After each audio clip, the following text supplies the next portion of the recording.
Hi, welcome, welcome, welcome.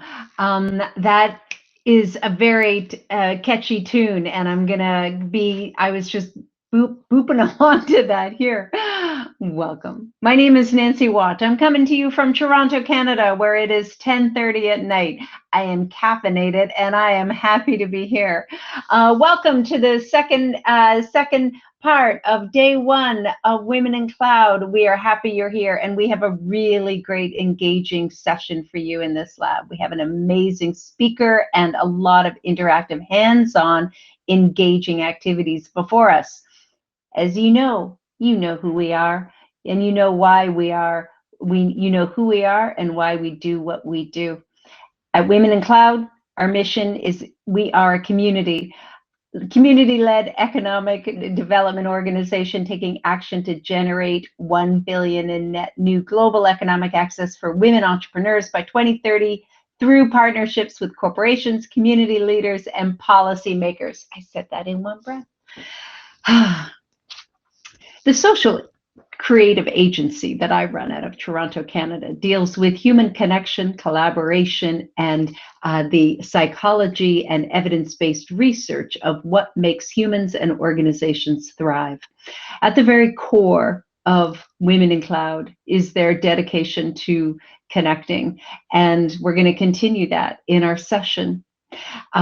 We want you to connect with us and cheer us and share and engage. So thank you very much. In this slide, we want you to use the chat. Talk to us. Let us hear you. We need to know what you know and the questions that you will ask. Share on social media, cheer using the smiley face, and connect in the virtual lounge. Lives and careers are being changed in that lounge. The conversations that you will have with the individuals at this conference could very possibly change the trajectory of your career. Let's have an icebreaker question to get the chat going. I want to know, where is your happy place? Where do you go? Where is your happy place, and why? And why? With our first speaker today, I already know that his happy place is yoga. I'm going to want him to just pivot and tell us why when he comes on stage. And I want you to connect with us in this way too. We have the Get Introduced app. We have the, we want you to join the Women in Cloud, United Nations Sustainable Goals. We want you to be all in with us. Don't just stand on the front porch. Open the front doors wide and get all the way in, because the change and the transformation here is significant and a real thing. So share with me in the chat. Where is your happy place and why? Mine happens to be on an island in the middle of a lake, in the middle of the province of Ontario, Canada, in a little cabin. It is a humble little 700 square foot log cabin with really great Wi-Fi that has allowed me to continue to work. My happy place on a boat somewhere warm. Lovely, lovely, friend. That's great. Has to be a full body massage. Oh my God, good answer. I just de-stress. What a good answer. We have talked about changing careers in this conference, and to achieve that level of happiness and bringing your authentic self to the career, to the goals that you have, bring us the happy place where we need to be and thrive. Reading a good nonfiction book on a beautiful beach. Beautiful. Grandparents, stop it, Eunice. What a great answer. I love that.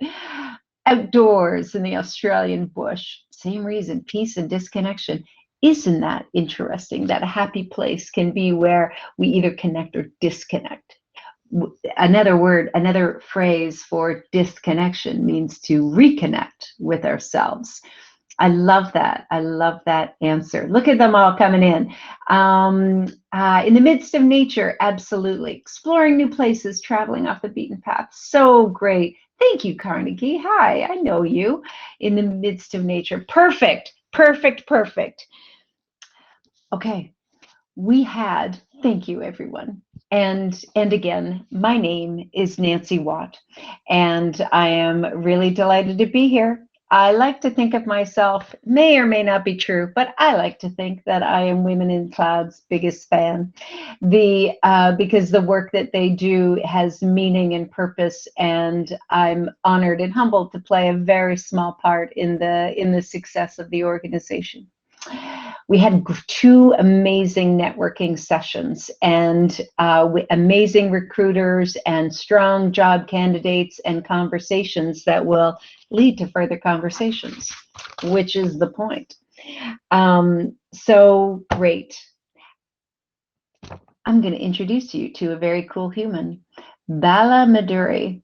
Bala Maduri from JP Morgan Chase is going to be talking about, and I know that most of you have certification. His talk tonight is going to be what's next after cloud certification. Let me tell you a little bit about this cool human. He's a focused and results-driven technology and product executive, and he likens himself to have an engaging and compassionate leadership style.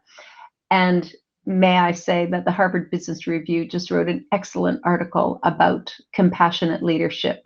So important. I love that that's in your bio, Bala.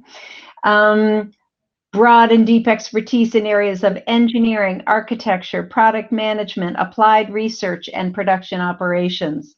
Proven track record in delivering creative solutions to solve complex business problems with a superior and modern infrastructure and platform capabilities.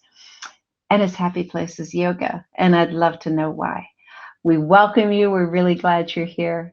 Why is yoga your happy place? Yeah, so thank you, Nancy. That was a great intro, and so let me start off. Yoga. The world is becoming more and more stranger, and I feel like yoga, at least for me, brings the physical, mental, spiritual, and emotional health together. And every time I do yoga and come after that, I'm a very different person, more calmer, right, and more thoughtful in right. So it's I love to go into that place any number of times. So what a wonderful answer. Thank you. My husband does the same thing. Thank you. I leave it to you in your capable. okay, great. Hey everybody. Hope you're all doing fantastic, and um, I'm super excited to be here tonight and spend next few minutes. And I'm super impressed with the women called initiative and the leader in the community behind it. It's also fascinating mission. And so super excited to be here and so after that, on the day, I work at frequency in the data space. So the fact that you're all here tells me that you're very interested in the cloud space in general, right? And I want to say that you're in the right place, right? What's happening in the cloud is the pace of innovation in the public clouds and the amount of business disruption that's happening, building applications on top of public clouds, right? And hundreds of billions of dollars, or probably trillions of value being created by the companies that are built on public clouds is absolutely undeniable, right? So public clouds is mainstream, and every company from small to large companies, regulated or low regulated versus like highly regulated companies, they're all embarking on the journey in the tech modernization, right, and how to leverage a lot of these public cloud capabilities. So I would say it's a fantastic place to be in. And bottom line, the skills of the public cloud technologies are in such a high demand. In fact, the demand is so high relative to the supply that it's really like employees market, right? So And of course, there's a lot to learn in order to contribute and to solving like real business problems and make a profound impact. And there are multiple areas, right, within cloud. For example, I mean, you could be there are engineering roles, there are product management roles, there are architecture roles, there are people leadership roles, program management, or training, right? So, and the number of disciplines that you can get into, even leveraging public clouds, is like so vast, right? And on the technology itself, if you take compute, right, or storage, or network, or databases, or messaging, right, or ML AI platform analytics, right? So the number of technologies within the public clouds is so vast. It's almost like you have to make up your mind where you want to focus on, right? So it's expanding, exploding by the day, right? So so we need to even confine where we want it to kind of really go deep, of keeping the breadth for sure, have a broader understanding, right? So and first of all, I mean, it all depends on, from a career perspective, right?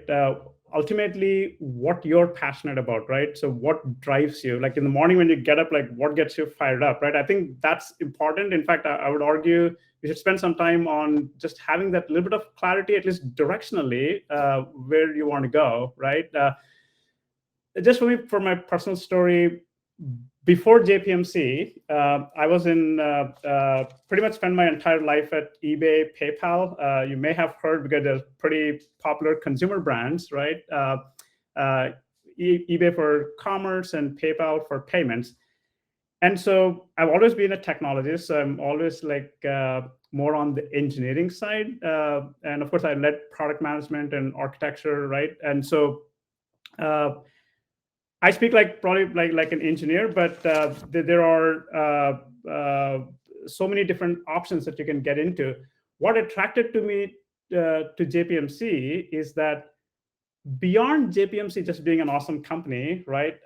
It has like massive agenda right from the top, right? From CEO Jamie Dimon on the agenda to drive application and infrastructure modernization, leveraging public clouds, whether it be Google or Amazon or Microsoft, Azure, or even like some on-prem as well, because a lot of big companies have on-prem infrastructure and so on. So this modernization leveraging public clouds is a massive agenda, and I'm super excited because I personally wanted to be more engaged and go deep into that, right? Solve complex business problems, right? And also make a profound impact in the company and the JPMC's mission as well. So few thoughts I would share with respect to how to think about landing the dream job is, one, as I mentioned a little bit, it's worth spending time what really you're passionate about, right? Like kind of like listening to that inner voice, right? And you probably know the answer largely, at least directionally, right? So I think it's important to have that clarity. Number two is it just being a perpetual student, right? And being continuous learning.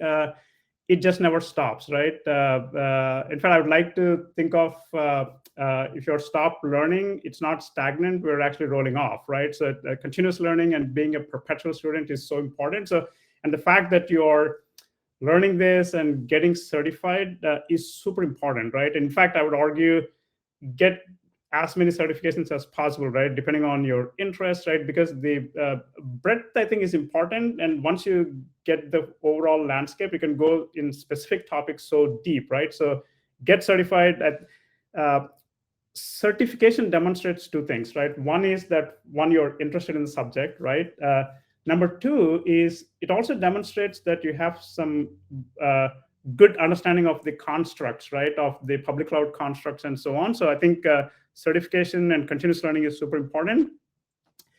I would also say play hands-on, right? And build applications, whether it's a toy project or whether it's a personal project of yours that you're interested about, or contributing to a nonprofit, right? So get hands-on, build applications, hone your technical skills by applying that, right? I think it's very important, right? And the other part is build your personal brand, right? So, for example, if you're an aspiring data scientist, right, hang out on Kaggle. Kaggle is the platform that it's like a paradise for data scientists and data engineers, right? So you can come in and there's lots of competitions, for example, that you can kind of learn and participate and even like provide solutions as well. That creates almost like your brand value, right? And your work is you're putting out in the world, right? So demonstrating like what you're capable of. So highly encourage hands-on application development, participating in some of these cloud competitions like public cloud platforms and so on. And also build your personal brand, right? I think it's super important. Sometimes what you are in the public platform itself will land you a great job because your work demonstrates that, right? So, and finally, I would say build a great network of professionals. And I think have few mentors that you trust and respect, right? It's very important to have them at least as guides or even like just be your sounding board, right? I think and who knows, like in your network of professionals or your mentors may help you land that awesome dream job, probably in the dream company that you're interested in, right? So in summary, I would say think about what you want to do, have a bit of clarity on that, what you're passionate about. Play hands-on, build applications, build your personal branding, build your network of professionals and mentors, and certainly participate in the public clouds. I think these are all really will help in landing a great career. And also, I mean, you should also have an opinion on like what kind of companies that also you feel important. Lately, there's also everybody feels so special about certain companies because of their mission and so on, right? So I think that clarity of where you want to play, how you want to play is important, and the mentors and network and training can help you get there. And one last thing is the number of jobs related to the public clouds in the United States, it runs in tens of thousands of jobs, right? So there's so many jobs, and that's just in US. If we go beyond US, there are like hundreds of thousands of jobs, right? So it just possibly there are not enough engineers or product managers or architects and leaders in public cloud that the world needs, right? So you're in a great place, and keep learning. And I wish you all the very best on your cloud journey. And I'll turn the mic back to Nancy. Thank you. Lovely. I love a 7-minute talk that is both concise and thorough. You got it all in. I love that. And it's hard not to feel so excited about the potential of this, right? Just it is such an employee's market, and with some tactical suggestions for them as well. Build the brand. A perpetual learner. Oh my God, perpetual student. That's my love. I can't emphasize that enough. And not only to surround yourselves with a group of professional mentors, but there's new research coming out that shows benefits of surrounding yourself with a group of trusted challengers. Mentors, people who will challenge us when we need to. So great, Branding. What a wonderful conversation. Thank you so much for being with us today, Bella. I really appreciate you. And so too, do we? It's good. Lots of good things coming. So too in the chat. Thank you. Thank you for your advice, Bella. Thank you. Thank you. All good. Okay, this just in. I just met this gentleman a half an hour ago, and I like him already. We are in for a treat. We welcome here tonight Lars Klint. Lars Klint from Cloud Guru. Let me tell you a little bit about this gentleman. Lars is an Azure instructor with a cloud guru. He's an author, trainer, Microsoft MVP, community leader, and aspiring Microsoft Azure expert. But he's also, and I love this, a part-time classic car collector. And in fact, his happy place for our icebreaker question is in his new car. And we're going to hear a little bit about why that is too. He's heavily involved in the space of cloud computing services, especially Azure, and is a published author and a solution architect and a writer for numerous publications. He's been part of the software community development for the past 20 years, and he co-organizes the DDD Melbourne Community Conference. He organizes developer conferences with Microsoft, and he also runs his part-time car restoration business. He's spoken at numerous, and they're all hanging behind him. All of those lanyards are where he has spoken at technical events around the world, and he is an expert in Australian outback internet. Why is your car your happy place, Lars? Hey, Nancy. Thanks for having me. Whoa, what an introduction. Holy moly. My car. Well, for multiple reasons. It's a lovely car. I love being in it. It's sumptuous. There's, big seats, etc. But also because it was 18 months of planning to get it. And this sort of comes back to what Bala was saying a little bit about being intentional. So my other half and I, we decided, we're both into cars, about 2 years ago, that we wanted a bigger car for the family and kids, whatever. And we decided, and she's a research analyst for vehicles of all things. And we decided on this particular car. And it took us 18 months to make sure we had the budget and they found the right car and yada, yada, everything was all right. So that is also part of it, is the achievement of having that car, as well as it being just amazing and awesome and loud. That was very well done. I am an improviser from Second City, and you used all of the improvisers' yes and techniques to segue that conversation, bring in Bala's point, and let us learn a little bit more about you two. So, well done, friend. Okay, I hand it over to you. We have a lot of work to do with Lars. He's going to you take it away. No, Thank you for being here. No worries at all. All right, let me just share my screen properly here. There we go. So now you should all see me. Let me just make sure that we are good with that. Yeah, you can see it. There we go. All righty. Hello, everyone, and welcome. Thanks for joining me, because I love these sessions. I am a big fan of people that want to learn a new thing. Obviously, that's my job as well. But we are here to learn about Azure Cloud. So now I'm going to blabber a little bit at the start, and then we'll get in and we'll get right on to actually learning about Azure and pressing the buttons and stuff. Now, I should say, it's also in the chat if you didn't see it. If you signed up for this session before today, you should have registered. So you should have received a code named Cloud and an email to get you to log into the A Cloud Guru platform. If you have not got any of that, I think we can hook you up right away. If you look for Angela Molina in the chat, I'm sure she's listening in as well. She can help you out. So just make sure that you can log into the platform with the credentials that you have received. And if not, we can hook you up as well. So with that out the way, let me just start first with, well, Nancy sort of almost gave it all away, didn't she? But I am Lars Klint. I'm a training architect with a Cloud Guru. However, recently, the HR system that we had, for some reason, had to truncate thing, and I became a train architect. So I'm just adopted that. So I'm just going to go with that for the rest of the time. I'm a train architect because I like trains. Why not? I'm also Microsoft MVP, which basically means you get a bunch of stickers from Microsoft, but it also opens a lot of doors. So it's one of those things that it's a community award. I don't work for Microsoft. I don't get paid by Microsoft. None of that. I do things I do anyway, and Microsoft says, hey, that's awesome. Here's some stickers and an award.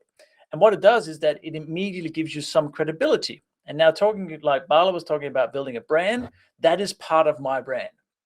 I do community work anyway, so why would I not also be in the Microsoft space? Why would I not also say, hey, I'm a Microsoft MVP? Because it gives me credibility from the start, and maybe you'll listen to what I have to say. Exactly. But enough about me. This session is about 2 hours. We're all up with Bala as well. Intro, which is what I'm doing now. We're going to have something a little bit about the ACG hands-on lab autonomy. I just want to tell you where the different things are, so you know it when you see it if you haven't logged in already.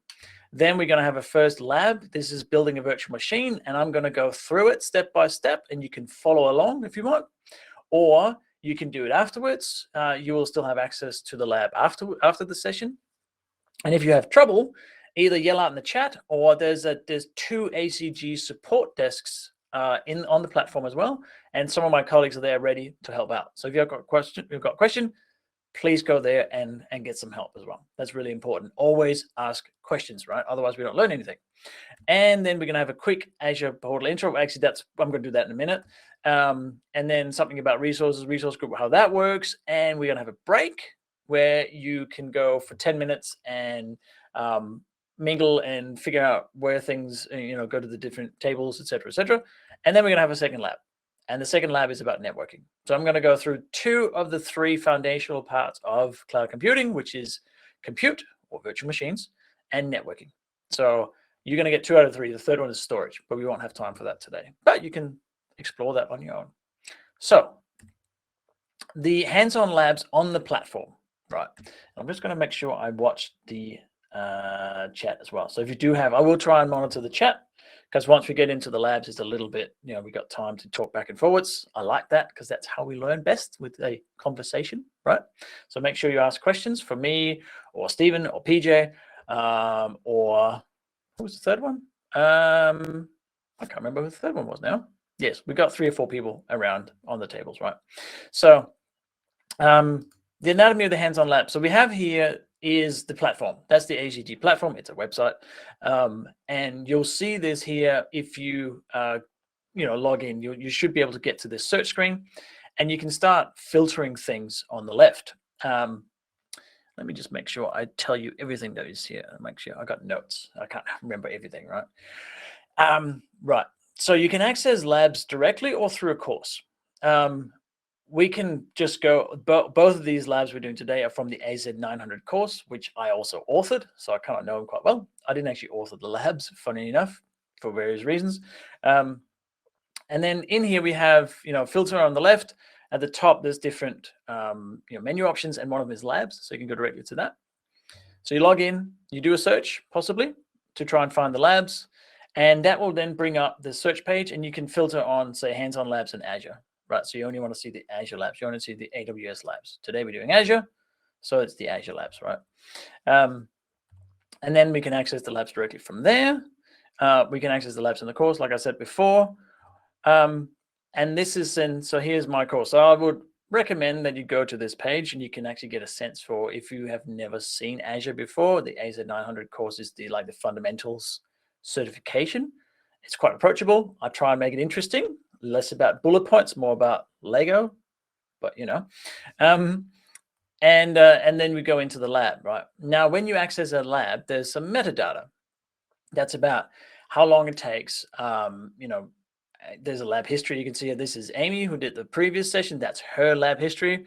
And obviously, because we're instructors, we don't always finish the labs because we're testing them. So there's cancel and timeout and whatever. But it could say progressed and succeeded and whatever else, different statuses for it. So there's some lab metadata about what the lab is about. Then when we get into the lab, the way that you access the Azure portal, and I'll show you this as well on the screen in just a minute, is that you have the credentials on the right. And that is for what's called a sandbox. So that is an environment just for you that gets spun up with just those credentials. And when you're done, it gets removed, right? So it's a way that you don't have to create an Azure account to get to play in Azure, and you don't have a cost suddenly or anything like that. So that's the way we're going to do this. We're going to use the credentials that are for the lab. And then there's some resources on the labs, or some of the labs, if you want to know more about a certain topic. There's some objectives, which is what we're going to go through today in 2 labs. We're going to try and achieve the objectives for the labs. So there's always a learning outcome. I hope that makes sense. And there's a diagram and workflow video. I'm actually not, you can watch those on your own. I'm not going to sit and watch a video with you because I have to do something, right? That's kind of why I'm here. But that goes through similar thing to what I'm saying. And then there's a lab guide if you'd like that instead of the video that you can use as well. So we're trying to cater for all the different ways that you can learn. Some people like reading, some people like watching, some people like listening. Whichever way that you prefer to learn, we try and cater for that. That's the idea. But hands-on, hands down, hands-on, anyway, is always the best way, in my opinion. That is the way that you would do it if you had a job with it. That is the way that you would learn a thing. All the nuances is to actually get your hands in it. So that's what we're doing. And then there's a diagram at the end that also tells you what the outcome should be. So, and a solution video. So if you get stuck, you can watch the solution video of how to do it rather than just, like we're going to do, we're going to go through it without watching the solution video. That's it for that. So let me just go over to the platform. And I'm hoping someone is going to tell me to shut up if I'm not going. All right. Let me just make sure. Yeah, you can still hear me. Excellent. I'm sure the chat would go off if you couldn't hear me. Fun fact, Nancy did mention that I'm an expert in Australian outback internet. It's actually not a joke because I do live in the middle of nowhere. Right out here is a window and I have llamas out there. But it also means that I don't have any internet connection, right? So I'm on a satellite connection, which is Australian outback internet. And it was interesting for a long time. But now the good Elon Musk has deemed me worthy to get Starlink, which if you haven't heard about it, it's a new type of satellite internet, which is much faster, lower latency, and just full of goodness. So hopefully that goes well today. You're a bit of a guinea pig, actually. So I am now here on my course, AZ900. You can see there's a bunch of lectures, a whole bunch of lectures here on all the different various things that you need to know about Azure to sit the fundamentals exam. But there are also hands-on labs. So the first one is actually in chapter 3. Hang on. No, chapter 4. Sorry, compute. Deploying your first Azure virtual machine. So that's the one I'm going to go through with you now. I'm going to try and do it slow so that we can follow it properly and make sure that we get all the different nuances as well. So please do ask questions or write the questions down. People saying, llamas! Yeah, I can't turn my camera, unfortunately, because I'm using the one that's fixed, not the little other webcam. And actually, they're way up the hill right now, so you wouldn't be able to see them. But I have made llama.com.au, so if it's running right now, I'm not sure. Okay, so we are now on the lab page. All you have to do here is click Start Lab, and you can see my lab history there. I've completed one, there's a timeout, and there's a cancel. So I've done this a few times, obviously. So I'm going to click Start Lab, and it's going to be launching the lab for me. That means it sets up the infrastructure for it on Azure to make sure that I have a sandbox environment, I have an Azure environment that we can go and do this in, and you should be able to do the same thing. I'm just going to quit that one. So here's what you saw before on the slide. So here's the introduction to what is actually going to happen. So this is a video. This is made by my colleague Daniel, and there's a video on what the aim of this lab is. Now that is also down here in the learning objectives. So you can see there are 4 objectives there, 4 for this lab. Log into the Azure Portal, create a virtual machine, connect to that virtual machine, and then stop it again, right? So we got to make sure we do all of it in this one lab, because that's the objective. Whoops. Let me hang on. Just lost me notes here. Give me 1 second. Talk amongst yourselves. There we go. All right. So the way you do this is that up in the credentials, it says open link in Incognito Window. It actually copies the link to you. So if I click on it, it says link copied. And then I'm going to start an incognito session. So you can do that either by going up to, depending on your browser, if it's Chrome, you can say new incognito window. We do that to make sure that if you already had some Microsoft credentials stored in your browser, they're not going to interfere with what we do now. And then simply just copy that, or paste it in, sorry, into the browser window, the incognito browser window, and then that's going to start up. Now it's going to ask for username and password. So we go back and we copy the username here, and then we copy the password. You can see my password manager is already trying to fill it out for me, but I've never seen this account before, so it's obviously a lie. So I'm going to sign in to the portal. So I'm hoping you're with me so far, right? Stay signed in, up to you. It's an incognito session. When you close the browser window, it'll forget anyway, so you can say yes or no.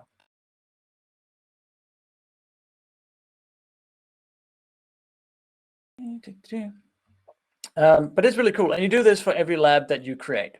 Now, one thing we found out when we were testing all these labs for you today is that if you try and do 2 labs in the same session, it doesn't always work because some of the things that get set up is very specific to that one lab, and it might, step on the toes of the other lab.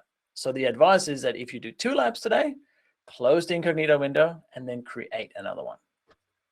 And this is not loading. Come on, window. Right. Microsoft, we're waiting. Right, I might just try that again because I'm not sure why that's not working. This is always supposed to happen when you do live demos. There's something that doesn't work. It's just the law. So I'm going to kill this and I'm going to try again. So if you've already logged in, excellent. That's very good. I'm just going to do it. As my American friend says, I'm just going to real quick. Because I don't know, in America, you always do things real quick. In Australia, we just do it, I think. I'm not sure. Let me just copy that in. There we go. Let's try again. And yes, we'll try again. Okay. There we go. Now we're cooking with gas. All right. So portal loads. So the first thing we want to do is have a look at the portal here. Okay. So if you have not seen the Azure Portal before, there are 3 sections to it. On the left here is the hub menu, which is that actually. At the top, there is like a search bar, and there's some options here, different options. There's a whole lab that goes through what the portal does. So if you're not familiar with the portal and want to know a little bit more, look at the chapter 1 of my course, and there's a whole lab on the Azure Portal. But this opens up straight to the resource group. Now, resource groups in Azure are really important. You cannot create a resource on Azure without a resource group. It's a little bit different to the other cloud providers. A resource group is like a logical container. So normally you will have similar, project linked the services or resources in the same resource group, or you might have them by,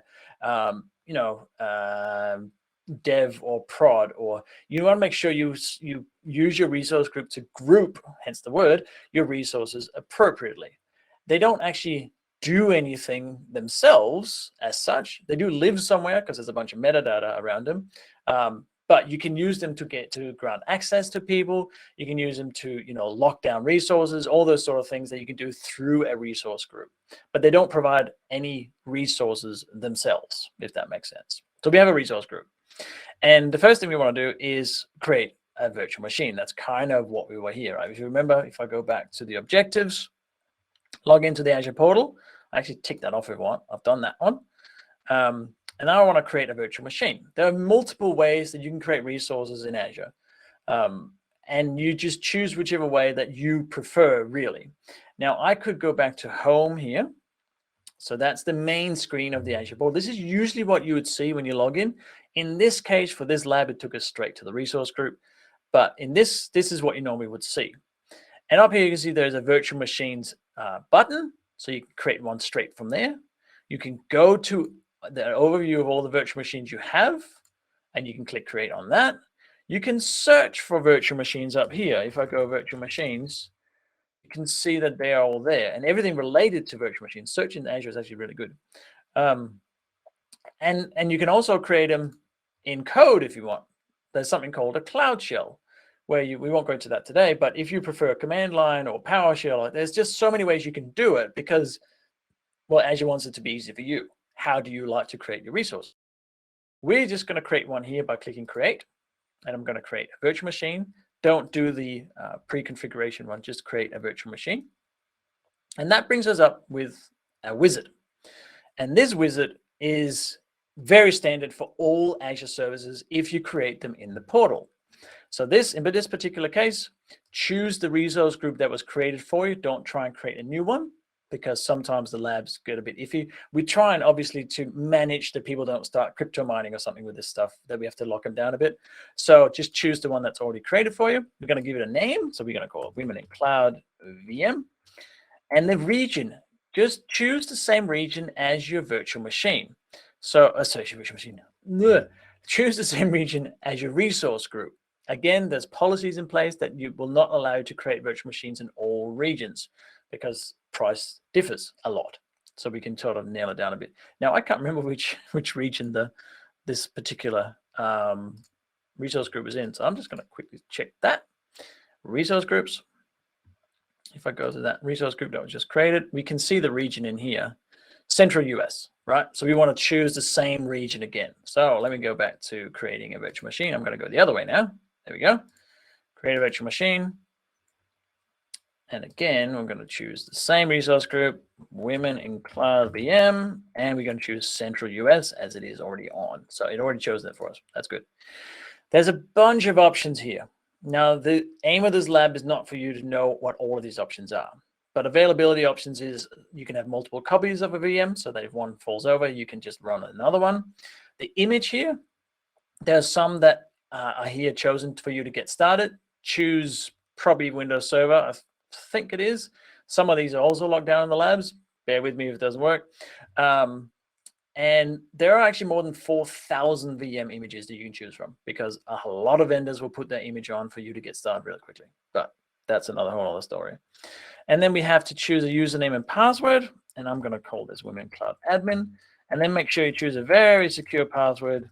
Actually, I'm just choosing a really simple one because I'm going to throw this away anyway, this VM, when the lab ends.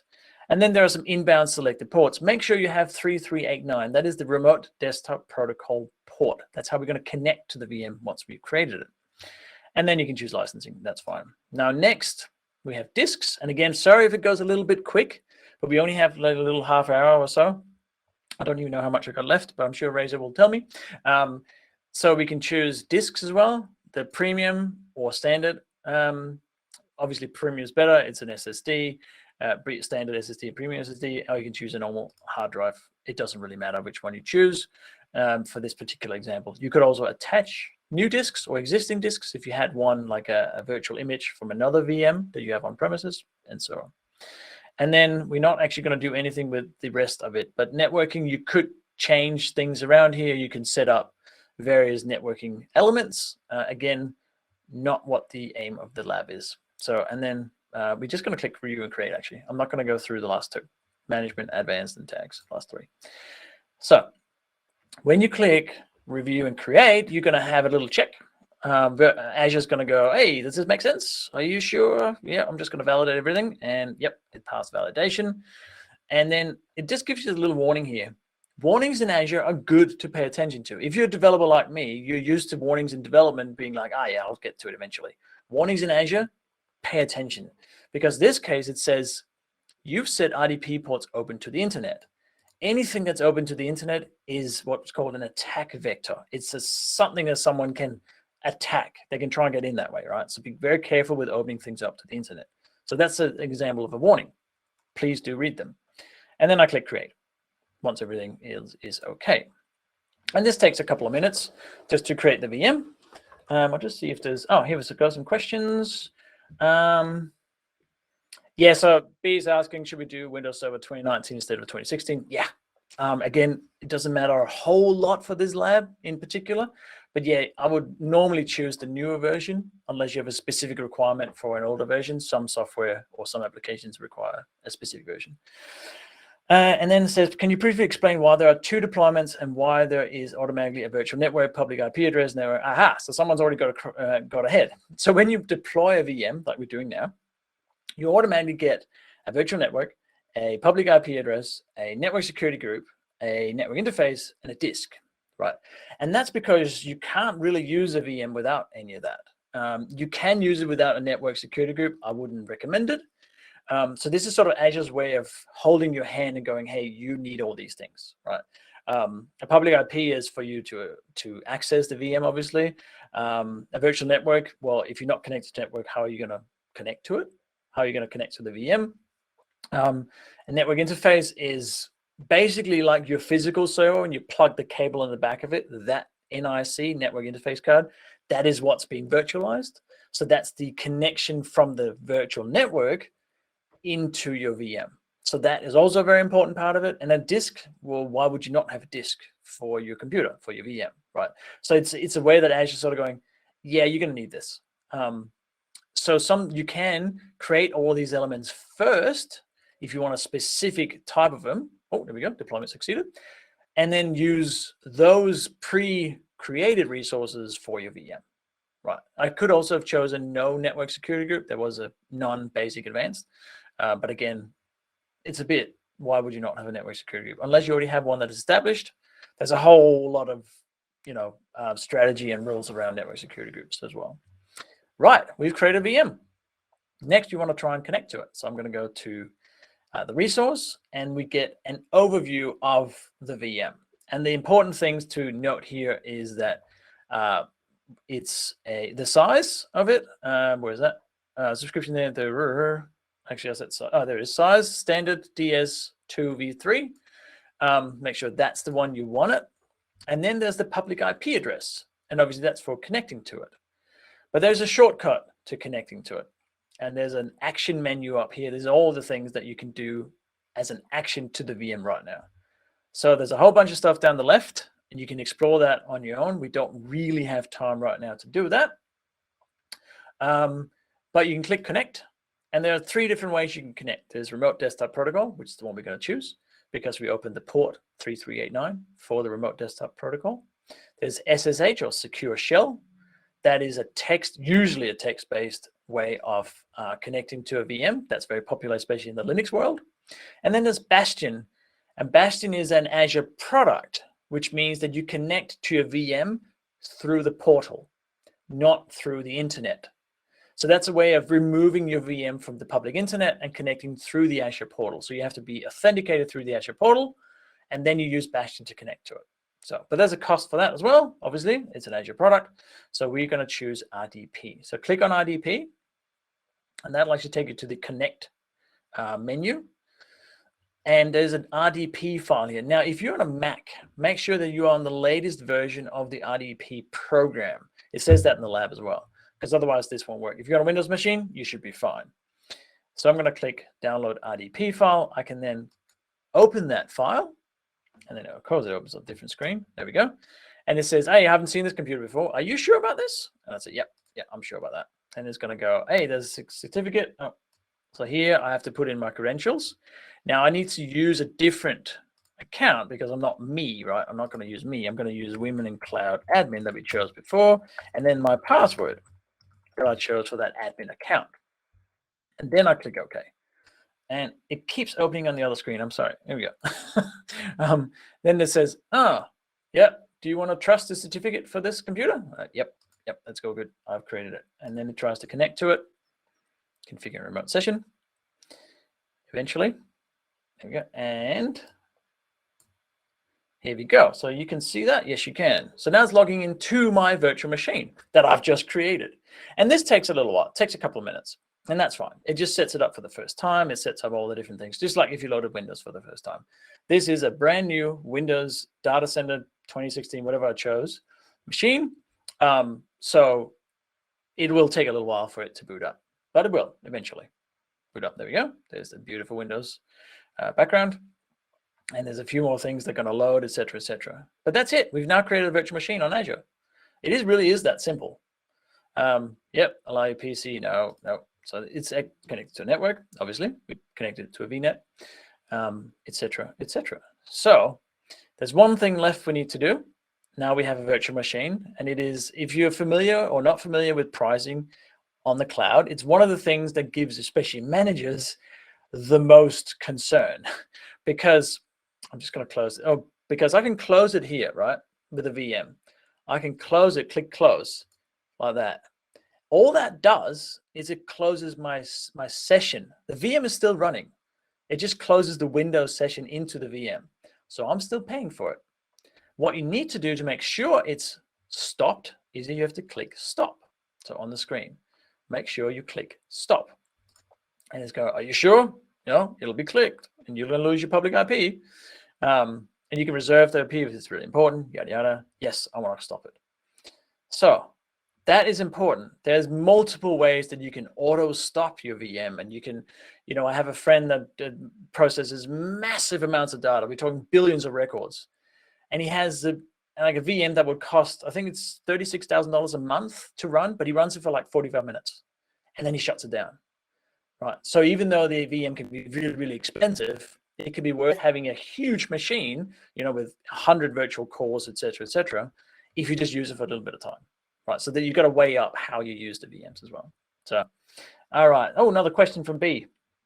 Is there a way to launch a virtual shell from the Azure dashboard that connects to the VM? Is that what the Bastion is? No, Bastion is a RDP protocol as far as I'm. No, I haven't actually used Bastion that much. Yeah, I gotta connect it. It probably won't let me anyway. The virtual shell from the Azure dashboard, you can actually use Cloud Shell. So up here, if you click on that little button there, and it loads, there's the Azure Cloud Shell, and you can choose Bash, and you can connect to it that way, I believe. Steve or PJ or someone might correct me if I'm wrong. But that lets you actually connect via SSH to your Azure account.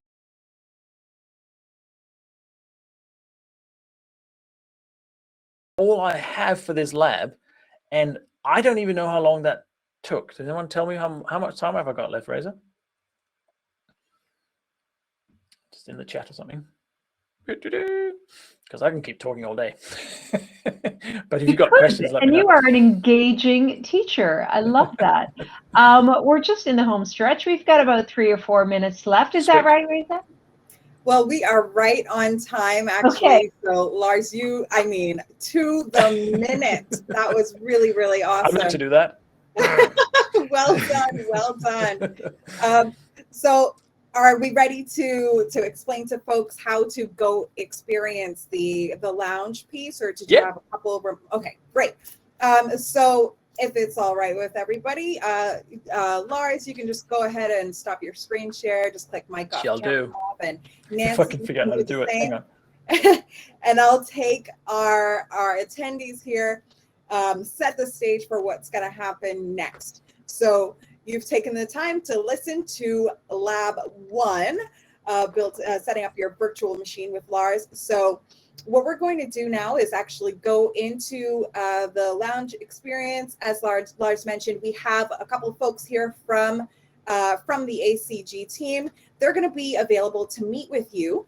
And we have virtual tables in the lounge. You'll see at the bottom of those tables where it says ACG support or ACG support desk. So right now I'm going to share a brief video with you. If this is your first time in remote, it's very important that you watch this because it's going to tell you how to navigate in the lounge. And then immediately after that, I'll take you into the lounge so you can network for about 10 minutes. Okay. So Lars, if you just go ahead and click mic off, camera off for me, please, and I'll share that video. Hello, welcome back. Glad you're back. So I just heard this quote from Lars that I want to share with you because it's a good one, and I'm so taking it, Lars, going forward. Do today what others won't, so that tomorrow you can do what others can't.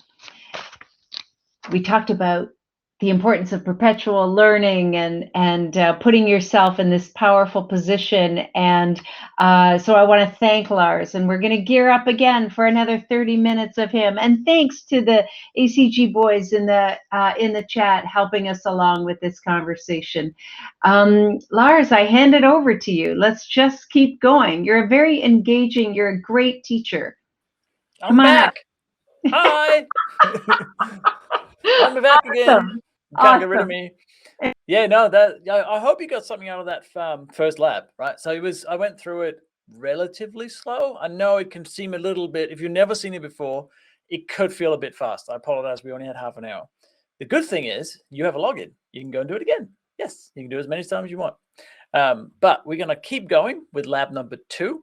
And if you just want to give me a little bit of an idea in the chat of, do you want me to do the same approach with the networking one? Or would you rather do it on your own and maybe I just sort of give guiding? Or how would you like to do it? Well, did it work all right the first time? Because you don't have to listen to me. You can also just do it yourself, the lab. But I mean, I'm here. I got to do something, right?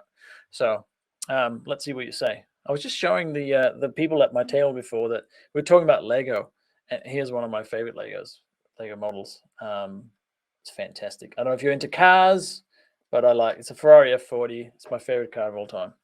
Anyway, alrighty. I'm just gonna. There was no No takers? All right. I'm going to just do it the same way. I'm going to do networking, and we're going to talk about what VNets and networking and everything is. Cool. So let me just share my screen again. Make sure I share the right screen. That one, share that. And then you can see me and me and me and me. I'm just going to move you out of the way. Sorry. There we go. That's better. All right. So I'm back on the Learn page for my AZ900 course on the ACG platform. I'm now in chapter 5, which is creating Azure Virtual Networks. So I'm going to click on that. And it's the same experience as before, right? So we have a lab page. There we go. That'll load for me. And actually, I should mention here, if someone see it says guided here, there's also a challenge mode. This is a new thing that we've got on the platform called Challenge Labs. And you get no instructions, just get the objectives, and then you can get a score based on how you do it. Now, we're not going to do that this time, but play around with that if you want to. Oh, not all the labs do that. Some of them do, as far as I'm aware. Again, my colleagues will correct me if I'm wrong. But that's a really cool way of sort of just challenging yourself. Once you get a bit more into it, once you think you sort of got an idea of how things work, do those, right? So, because there's also quizzes and all sorts on the platform that you can try out. But I like the challenge labs. They're kind of cool. So I'm just going to click Start Lab now, by the way. I like that average start time instant. How do you get average instant? It must all be instant. But anyway, and there we go, launching lab, and we got a lab page. Oh, shush, Chase. So this is my other colleague, Chase, that's made this lab. And in this, we're going to, let's look at the objective first of all. So we're going to log into the Azure Portal. So we did that before. We should be able to do that again. We're going to create a virtual network and a primary subnet, right? So I'm going to talk about what subnets are. And then we're going to create another subnet, a secondary subnet. And then we're going to associate a network security group. So I talked about network security groups before, and that was one of the questions that B asked as well in the chat, like, why does it create all this for us? We can talk a little bit more about network security groups. So those are our 4 objectives for this lab. Now, if you want to watch through the video and the solution video, there's 2 videos. You can do that as well. I'm not going to tell you how to do the lab, but I'm just going to go in and go through the lab and do it again. And you can follow along if you want to. So I'm going to create another incognito window. I'm going to open up the portal. And it should give me a sign in. There we go. I'm going to copy the username. And then I'm going to copy the password. Again, don't do this in the same instance of the sandbox as you used before. Just close the incognito window and create a new one, right? If you hadn't already. And I'll stay signed in, that's fine. All right, so this will open up the portal again, just like before. Let's see where it opens us up this time. There we go. Opens up the resource group again. So this is the resource group that was just created for us. This is where we're going to create our VNet inside of, right? So we're going to go back to home. And then in this time, I'm going to go through the hub menu. So that's on the left here. And there are 4 things that are always here. 4 menu items. Let's create a resource. There's home, dashboard, and all services. The dashboards are really cool. If you want to get a bit more sort of graphs and stuff and overview of your resources, dashboards are the way to go. But there's, again, a whole lab on that in chapter 1 about the Azure Portal. Also talks about the dashboards. And then there's all the favorites. So we can add and remove and add these as we see fit. These come by standard. And in here we have the, where we go, virtual networks. There we go. So that's another way that you can get to a resource. So I'm going to click on virtual networks. And I'm going to create a new virtual network. Again, there's a create button up here. And there's another create button in the middle when you don't have any. So either does the same thing. Doesn't matter. And right out here. Okay, so we're going to choose the same resource group and the same subscription. So I say same resource group, the resource group that was created for us for this lab. And then we're going to give it a name. We can call this Women in Cloud VNet. And a region, again, choose the same region as the resource group. So I forgot to check again. Let's assume it's this one. We'll see what happens, all right? But that's the basics of my virtual network.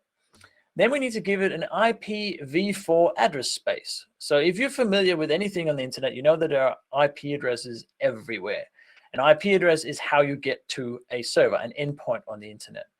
And in this case, you can see there's something called the CIDR or CIDR notation. And that's basically a bunch of maths. It's binary maths that is a way of defining a network space. So bear with me, okay? So this thing here means 10.0.0.0/16 is a 16-bit mask. Yeah, it's getting a bit complicated now, but essentially what that means is that you get 65,536 addresses out of this. That's a bit much. That's a big network, a big virtual network. There's a lot of devices. So I'm going to change this to a bigger mask, being 24. And if we click away again, oh, it should tell me. No, it didn't tell me. But that's 256 addresses in the virtual network. It's a little bit more manageable. And the good thing is that we can create multiples of these, right? We can create many virtual networks. So this notation is very common if you deal with networks. The CIDR, which I can't remember now what it's short for. Maybe one of my colleagues can put that in the chat. Is the way that you define how big a network is and what the address space is. And then I'm going to not add a v6 address space. And then I can add a subnet. I'm actually going to add a subnet in this case. We're going to call this default. Subnets are a way that you manage your groups of resources that are attached to a virtual network, but within the virtual network. So it's like a network within the network kind of thing. You group them together. And it has to have an address range that is within the main network, right? It's just a subset of it. So in this case, we're going to go 10.0.0.0-25. And if you're familiar with binary maths, adding an extra 0 means that I halve the number of addresses. So we had 256 addresses in the whole address space that we created, which was over here. That's 24. I add another 0 in the mask. And again, apologies if this does not make total sense, but by adding another 0, so 25 instead of 24, halves the network space. So I'm going to have half and half for the two subnets. And so 25. And this tells me here I'll get 123 addresses plus 5 that Azure reserves for various things that we can ask about later. And that's it. We're not going to have any service endpoints on that gateway. We're just going to leave it at that. And now we have a subnet, all right? And then I'm going to just click review and create. I can just look at security. I'm actually not going to do anything with it. I'm just going to leave it as is. Again, it's about Bastion,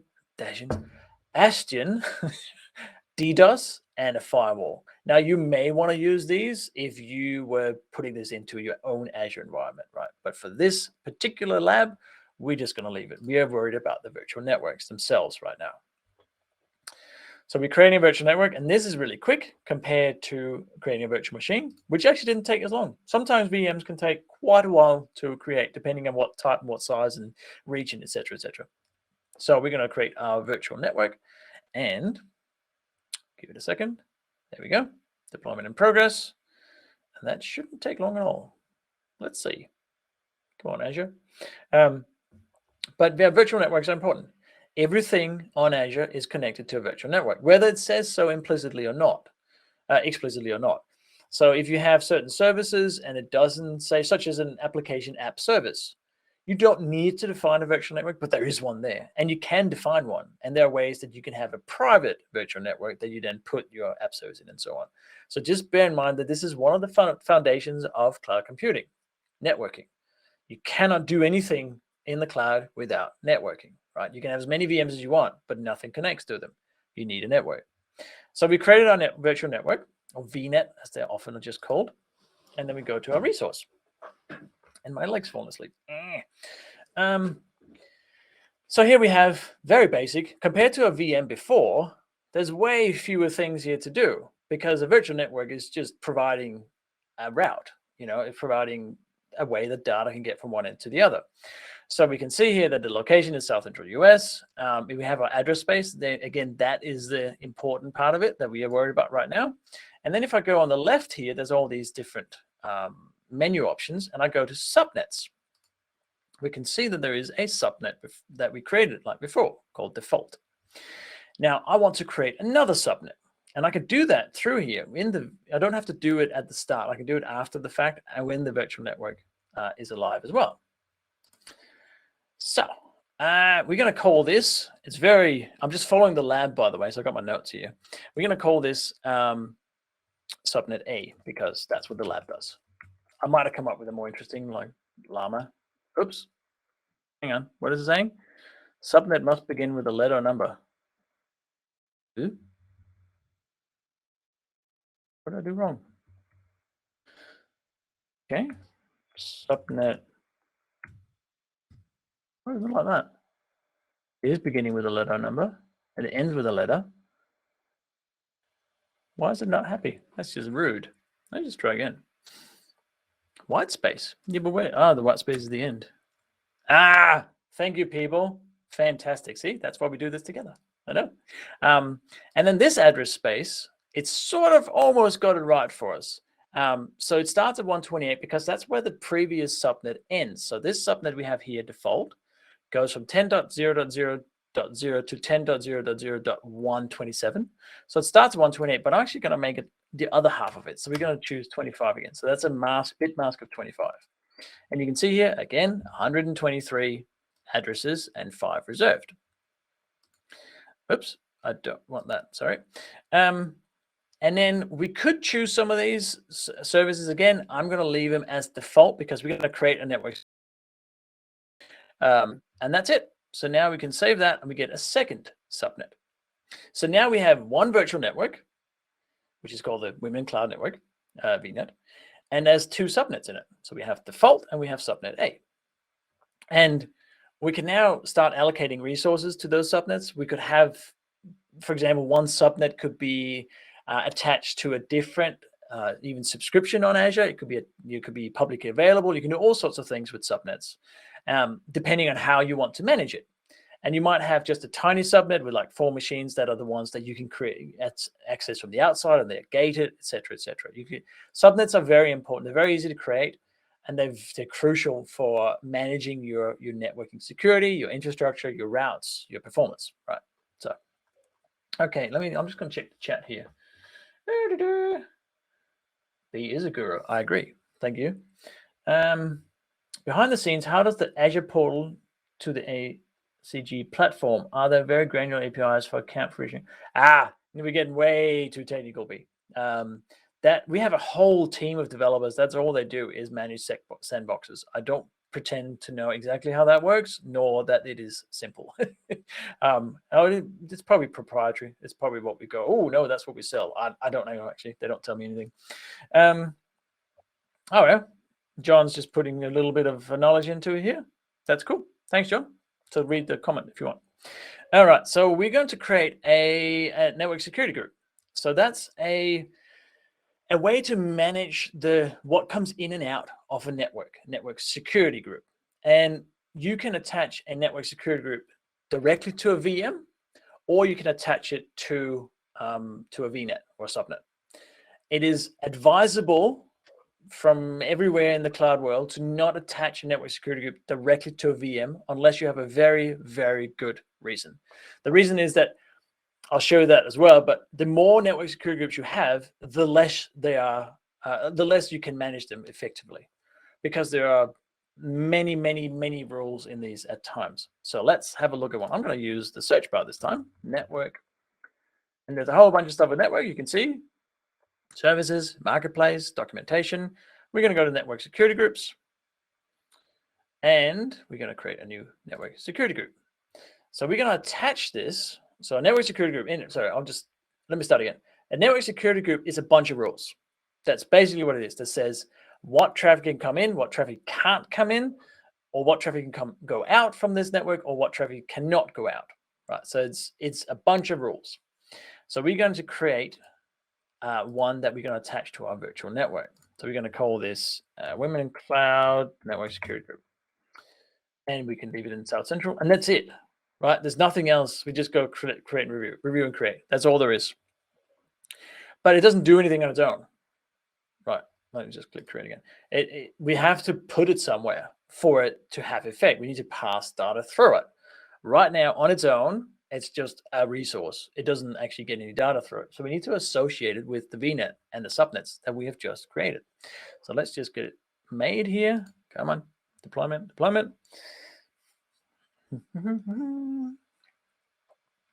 There we go. If I go to the resource again, we now have our network security group. And you can see by default, there are 3 inbound and 3 outbound rules. And this is a, as good example as any of what the rules look like. So it has a priority. Priority goes from least, so say 100.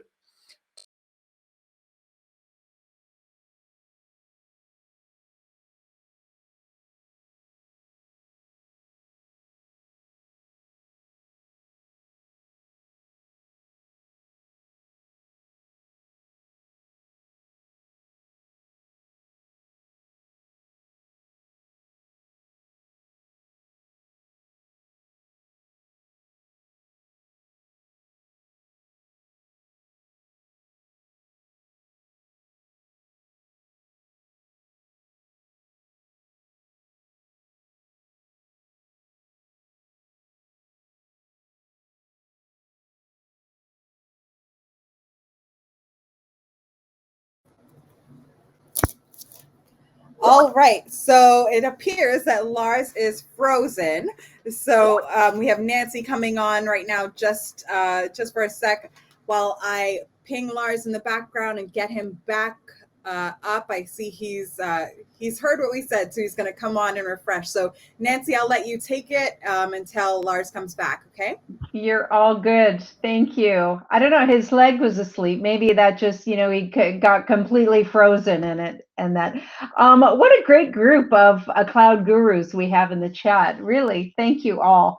One of the things that I love about this organization and the technology in general, internet's in the mud. Nice one. The Starlink, go figure. Look who's back. I was going to talk about. I don't know what happens. That's all right. I was going to talk about how well you guys pivot. You're all good. I'll leave it to you. You're all good. Share again. All righty. Thanks, Nancy. Okay. Sorry, everybody. It's really odd because I don't lose you. I can still hear everybody. I can still see all the chat, everything. It just appears that you lose me. But luckily, there was 16,000 messages that I didn't see. So Reza had to come and actually tell me. Anyway, we're back. I'm associating a subnet. I'm not sure how far I got before you lost me. But I'm in my network security group and I'm associating the subnet, right? So on the left here, there's a subnet menu. I clicked on associate, and now we're going to choose a virtual network first. We only have one for this particular lab. And in here, I'm going to choose a subnet. So I'm going to choose my default subnet and click OK. And then that's all you have to do. Now that subnet is associated with that network security group, which means that the rules for that network security group applies to that subnet, right? And that's all you have to do. Now with network security groups, what are we doing here? William Shatner's fault. I like that.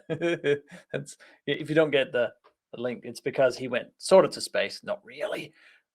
Let's pretend he went to space and came back down again. So he might have interrupted the Starlink. Anyway, let's go back to our network security group, because there are a couple of things here, depending on how much time we got. I'm sure someone will tell me when I'm running out of time, is that these rules are critical. When you create rules in the network security group, it's worth doing it with intention, right? You want to plan out what the rules are, what you need to block, what you need to not block, etc., because you can really easily create rules that step on other rules' toes, like that get conflicts. It's very easy to get into that bind, or it's very easy to just create another network security group for a particular service when in fact you have one that almost does the same. So management of network security groups is actually a lot harder than creating network security groups and associating them. That's really where the skill is with this. So it's great that we do the lab to know where they are and how to create them, absolutely. But just keep in mind that there's a whole other layer to it, which is the management side of it. And that's really where the knowledge is for this particular service. So, all righty. I think that was the end of the lab. Let's just go back. We're going to have a look at the lab to make sure that, nope, that's not it. Let me just find. Did we complete the objectives? We logged into the Azure Portal. Yes, we did. We can mark that as complete. And by the way, if you expand the objectives, you get a lot more data, a lot more knowledge about it. Create a virtual network and the primary subnet. Oh, I can run a progress check. Did I start a challenge lab? Oh, it didn't actually like that. So I've done something wrong. I probably didn't use the right. Oh, I didn't call it VNet 1. So if you want to do the challenge lab, you have to do it, follow the instructions exactly. I created a secondary subnet and I created an associated network security group. So I've completed all of the objectives, not according exactly to what gets checked though. So that's my bad. But we've now completed this second lab as well. So I'm very happy to take any questions because I think now you have a knowledge of how to log into the portal. Now you have a knowledge of how to create a virtual machine and how to create a virtual network. And I think those, again, it's 2 out of the 3 foundational parts of cloud computing, not just Azure, for any cloud. And making sure that you know, that you have that foundational knowledge is actually really important. So, yeah. What do you reckon, people? God, yeah. What have we got here? Nope. No questions? I'm happy to go back into breakout if you want, right? I think if we want to people with the labs, if someone's having trouble with it or whatever it might be, I'm not sure what the best approach is. Or Nancy as well. Hi, Nancy. Awesome. Let's keep talking. Let's keep talking. It's because you're back and we're even a couple minutes ahead of schedule. How much do I love that? You are really great at the pivot, right? So we appreciate your knowledge and your engaging style. We don't need to watch the Remo tutorial again. So, nope, but I'd love to, you can either field questions here or we can do so back for the 10-minute break. Yep. Either's fine. I don't mind. There's not a lot of questions coming through. So now if you do want to join one of the tables afterwards, because yeah, I joined one before and there was 3 people and no questions. And that's fine if you don't want to participate. But please, if you do, it's a great way. And I know sometimes talking to people is a little bit, I don't know. I couldn't agree more. Oh, shoot. He'll refresh. Let's go to the lounge. Let's go to the lounge and continue the conversation. We've got Jonathan and Peter and Stephen and someone else, I can't remember, from a cloud guru, and they're going to continue the conversation with us. We're grateful for you all. Okay, here we are. It is Toronto time, 20 after 12, and I've had like a great evening. This time has flown, absolutely flown. And I want to thank everyone who participated here. Bala, giving us that great, concise, but thorough talk. Lars, totally engaging speaker. And in fact, when I was chatting to a few of the ACG folks, I think it was either Peter or Jonathan, we talked about how important it is to teach in a way that keeps the connection and with such an engaging style. As one who is invested in the power of proper pedagogy and communication and connection, I appreciate that. I really do. So I want to tell you what's going on tomorrow, because this Women in Cloud is not done yet. And tomorrow has an amazing lineup. The sessions for tomorrow, the Thought Leadership Power Panel. Oh my goodness, thank you. Right on cue. The Thought Leadership Power Panel, the AI Ethics and Innovation Unplugged Roundtables, the Leadership Acceleration Track, how to build that high trust relationship, how to become an effective and valuable advisor, hugely popular, Leadership Acceleration Roundtables, and our favorite, many people's favorite, the Cloud Innovator Pitch Challenge. 5 finalists, women entrepreneurs with innovative solutions. You don't want to miss it. And there's still time. There's still time. Invite people for the day so that we can continue to spread the word with the good work that we do. We know what we do, and more importantly, we know why we do it. So thank you to our sponsors and community partners. Thank you for bringing that up. The Canadian government, Microsoft, Insight, Accenture, IBM, Hitachi, Boeing, Teradata, Myla, M12. I'm going to miss, I'm going down a bad hole, my poor middle-aged vision. The we're just grateful. We're deeply grateful. ACG and all of you.